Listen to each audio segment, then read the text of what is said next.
খাও দাও ফুর্তি করো, আগামীকাল বাঁচবে কিনা চিন্তা করো। এ উদ্দেশ্য না না না।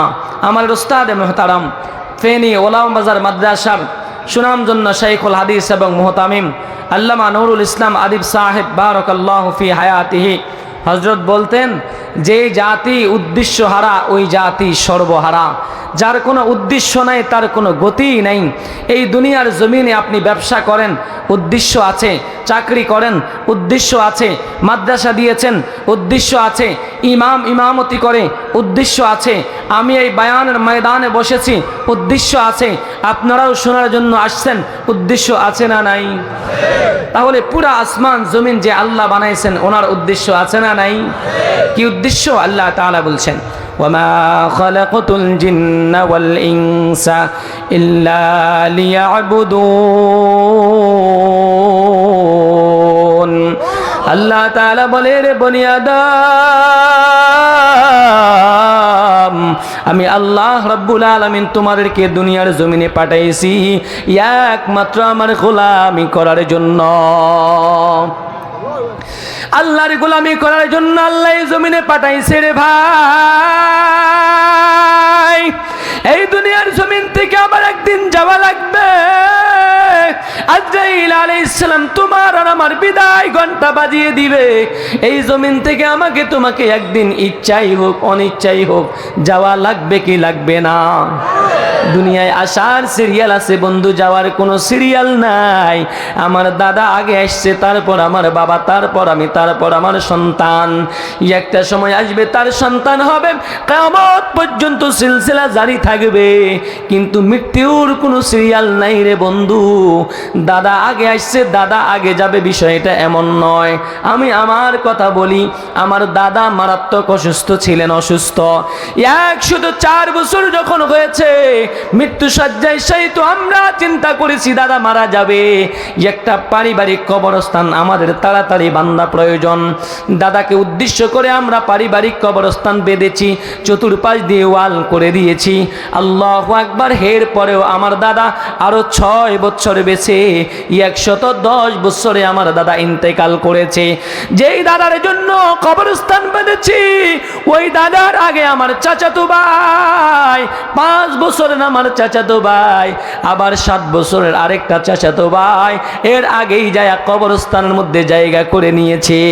বন্ধু যে কথা বুঝায়, দুনিয়ার জমিনে এমন জায়গা সমাজ আছে রে, বাবার কান্দে সন্তানের লাশ উঠে কি উঠে না? দুনিয়ার জমিন থেকে যাওয়ার পর এই দুনিয়ার জমিন আমার চেহারাগুলো কত সুন্দর। এই দুনিয়ার জমিনে আমাদের চেহারা কারো সুন্দর, কারো মলিন, কারো কত সুন্দর। অনেক মানুষ কালো হলেও সুন্দর লাগে, চেহারার গঠন প্রণালী সুন্দর, কিন্তু আসল সৌন্দর্য হলো বন্ধু আমার ভিতরেরটা কতটুকু সুন্দর, আমার ভিতরেরটা কতটুকু সুন্দর করে আমি মালিকের দরবারে সুন্দর হয়ে যাইতে পারি। জোরে কোন কথা ঠিক কিনা? এই দুনিয়ার জমিনে বন্ধু তুমি তোমার শরীরের সৌন্দর্য ফুটিয়ে তোলার জন্য কত রং বেরঙের জামা গায়ে দাও, কত সুন্দর জামা পরো, কত দামি জুতা তুমি পরো, কত দামি সানগ্লাস তুমি লাগাও, কত দামি ঘড়ি আংটি তুমি ব্যবহার করো, কত সুন্দর টুপি তুমি কিনো, দামি দামি জামা তুমি কিনো। একটা একটা উদ্দেশ্য, তোমার 3.5 হাত বডিটাকে কত সুন্দর করে উপস্থাপন করা যায়।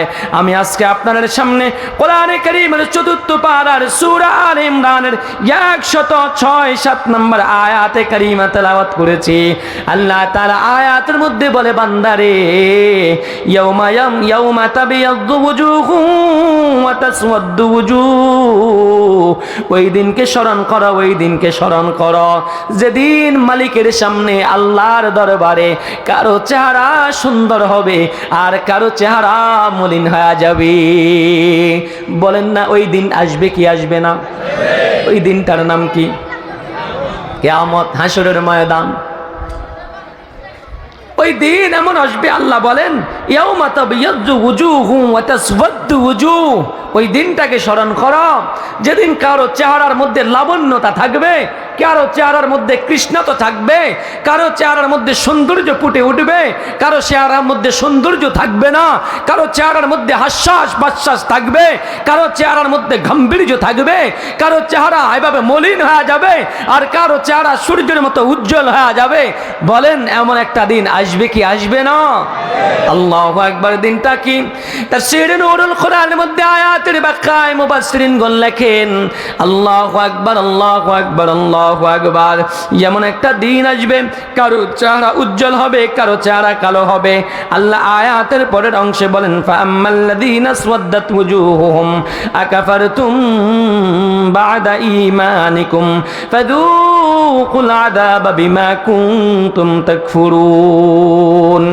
আল্লাহু আকবার, আল্লাহু আকবার। এর বনি আদমের দাল আল্লাহ তাআলা বলে, রে বান্দা, হাসরের ময়দানে যখন তোমার চেহারাটা এভাবে মলিন হয়ে যাবে রে, ফাআম্মাল্লাযীনা আসওয়াদ্দাত ওয়ুজুহুহুম, যাদের চেহারাটা মলিন হয়ে যাবে, কালো হয়ে যাবে, কৃষ্ণ হয়ে যাবে, আকাফারতুম বা'দা ঈমানিকুম, আল্লাহ বলবেন কেন কেন কেন কেন কেন কেন তোমরা ঈমানের পরিবর্তে কুফরকে গ্রহণ করেছ, তোমরা ঈমানের পরিবর্তে ইসলামের পরিবর্তে তোমরা বাতিলকে নিয়েছো, রাসূলের মতাদর্শের বিপরীতে লেনিনের মতাদর্শ তোমরা নিয়েছো, আবু বকরের মতাদর্শের বিপরীতে তোমরা কার্ল মার্কসের মতাদর্শ নিয়েছো।